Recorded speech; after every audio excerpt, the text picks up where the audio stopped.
Atención, pueblo de Nicaragua. En un giro inesperado y brutal, la rata asquerosa de Daniel Ortega, el dictador de Nicaragua, no tuvo pelos en la lengua. Este 11 de octubre del 2024, mientras conmemoraba el 45º aniversario de su policía, Ortega desató un ataque sin precedentes contra el primer ministro de Israel, Benjamín Netanyahu. El insulto de la noche lo llamó hijo del demonio y lo comparó con Adolf Hitler, encendiendo una bomba diplomática que ya había empezado con la ruptura oficial de relaciones entre Nicaragua e Israel. Y esto es solo el comienzo de esta controversia de proporciones épicas. La basura andante de Ortega, con su estilo de mazamorra retórica, no solo rompió con Israel, sino que además acusó al país de genocida por los ataques contra Gaza. Todo esto mientras justificaba las acciones del grupo terrorista Hamás, llamando a la guerra una respuesta legítima del pueblo palestino. El dictador Daniel Ortega, a quien ya conocemos por su retórica incendiaria, lanzó un discurso transmitido en cadena nacional, comparando a Netanyahu no solo con Hitler, sino también con el presidente ucraniano Volodymyr Zelensky. Sí, lo escucharon bien, la rata de Ortega afirmó que tanto Netanyahu como Zelensky son nazis hijos de Hitler, desatando una tormenta internacional y, como era de esperarse, su esposa y cómplice de siempre, la bruja de Rosario Murillo, respaldó cada palabra de este delirio verbal. ¿Cómo al frente del gobierno de Israel se encuentra un primer ministro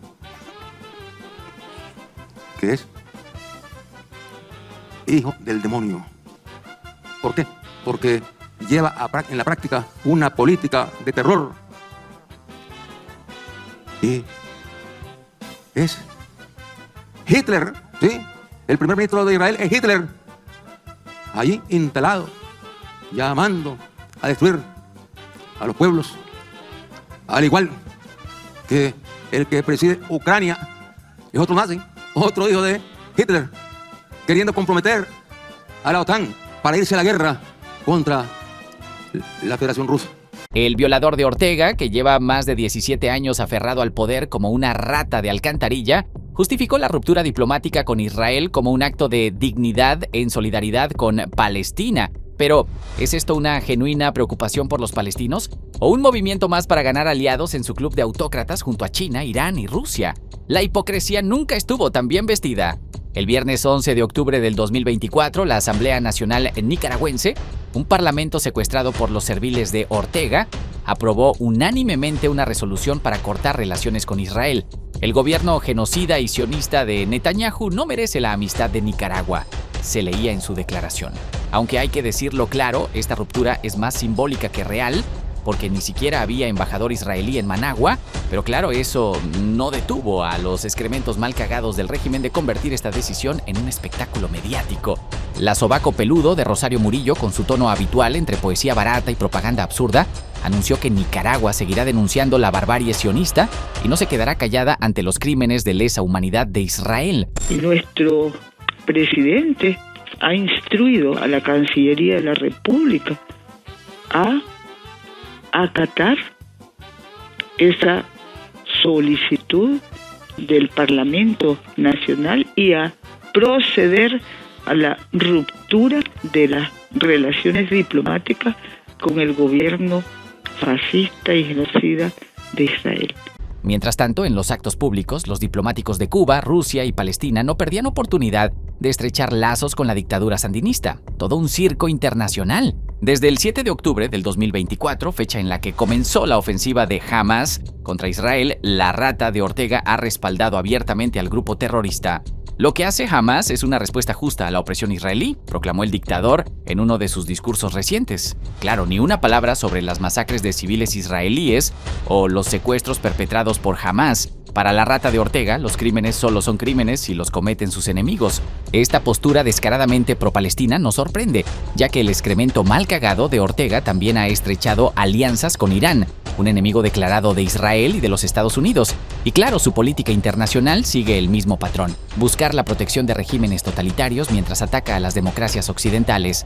Durante la Asamblea General de las Naciones Unidas, el canciller del régimen, la rata de Valdrak Jaenschke, se lanzó contra Israel con un discurso plagado de frases grandilocuentes. Nunca de rodillas, proclamó, mientras condenaba las sanciones impuestas por los Estados Unidos contra los funcionarios de Nicaragua. En este discurso reciclado y monótono, Yaenchey calificó las acciones israelíes como arremetidas satánicas y justificó las agresiones de Siria, Irán y Palestina.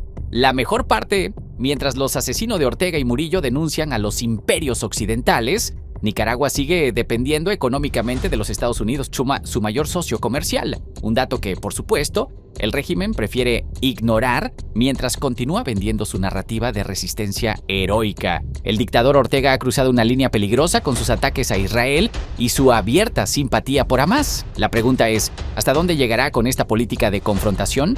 Por ahora, la ruptura con Israel es un gesto que apenas afecta a la política internacional, pero que podría tener repercusiones serias si el conflicto en Gaza escala. Las basuras andantes de Ortega y Murillo parecen decididos a apostar por alianzas con Rusia, China e Irán, consolidando aún más su posición como parias internacionales. Pero no nos engañemos, detrás de esta fachada de resistencia está un régimen desesperado por mantenerse en el poder a cualquier costo, mientras el pueblo nicaragüense sufre las consecuencias de su aislamiento internacional. Esta ruptura de relaciones, te lo voy a hablar desde un punto de vista político, diplomático, pero después hay otro elemento que es el espiritual, aunque me decía alguien el fin de semana algo de eso. En el tema político, Ortega se radicaliza, se aleja cada vez más de la democracia y abraza con sus dos manos los países que componen el eje del mal, el eje de los países terroristas. Estamos hablando sobre todo de Irán, que es el verdadero enemigo de Israel. Nosotros miramos la situación en Gaza, miramos la situación en el Líbano, pero es solamente un país el que está detrás de todo eso y se llama Irán. El día de hoy estábamos leyendo el comunicado del Ministerio de Relaciones Exteriores de Irán, felicitando a Daniel Ortega, diciendo de que esta decisión soberana del régimen de Nicaragua mostraba el respeto a los derechos humanos, a las convenciones de Naciones Unidas, sobre el genocidio y sobre los crímenes de lesa humanidad. Algo que es totalmente falso. Los nicaragüenses sabemos que la dictadura de Nicaragua ha cometido crímenes de lesa humanidad, ha cometido genocidios y crímenes como el de la Navidad Roja en los años 80 y posteriormente lo que pasó en abril. O sea, está teniendo un impacto porque está fortaleciendo su relación con países terroristas. Como te digo, Irán hoy le dedicó un comunicado extenso a Ortega, felicitándolo y diciéndole a Estados Unidos que deberían de seguir el ejemplo de esta gran democracia que es Nicaragua. Entonces, ese es un impacto. Otros países como Yemen también se pronunciaron el día de hoy y también sacaron sendos comunicados aplaudiendo la decisión del régimen de Nicaragua. Pero en realidad, esas relaciones con Israel, hay que recordar algo. Ortega fue y será un enemigo de Israel, un enemigo del pueblo de Dios y un enemigo de la fe cristiana. Eso hay que estar bien claro. Y a partir de ahí, recordemos la historia. En 1982, aquella revolución que llega al poder, que había generado esperanzas en mucha gente de que venía un cambio, una democracia, lo primero que hacen en el 82 es romper relaciones con el pueblo de Israel y acercarse a Yasser Arafat, que lo invitaron al país en un par de ocasiones, y abrazar a todos aquellos sectores del grupo de los no alineados, y sobre todo a los países que eran enemigos de la democracia. Entonces, desde 1982, luego llegan al poder en el 2007, y vemos lo que sucede, ¿no? En el 2010 vienen y rompen relaciones nuevamente con Israel, en 2010. En 2018, Ortega viene y quiere ganarse la amistad de Estados Unidos, tratar de bajar la presión por lo que estaba pasando en 2018, y viene y comienza el proceso de reactivar relaciones con Israel. Eso es como hacerle un gesto a Estados Unidos, tratar de suavizar el terreno cuando el mundo entero se le vino encima por la masacre. Entonces él viene y en el 2018 inicia ese proceso de reactivar relaciones con Israel. Pero en la práctica nunca tuvieron un embajador sentado en Managua, sino que era un embajador concurrente que era el que estaba en Costa Rica y que miraba la relación con Managua, ¿no? Y nosotros lo habíamos dicho cuando comenzó el conflicto de Gaza, Ortega va a romper relaciones. Se había tardado bastante, Lucía, tengo que admitirlo, en romper relaciones. Mucha gente me decía, yo pensé que Ortega hace años había roto relaciones, porque estaba esperando el momento para llamar la atención. En un momento como el de ahora viene y decide, voy a romper relaciones con Israel. Y también es una manera como de lanzar una cortina de humo ante la crisis interna que está viviendo la dictadura.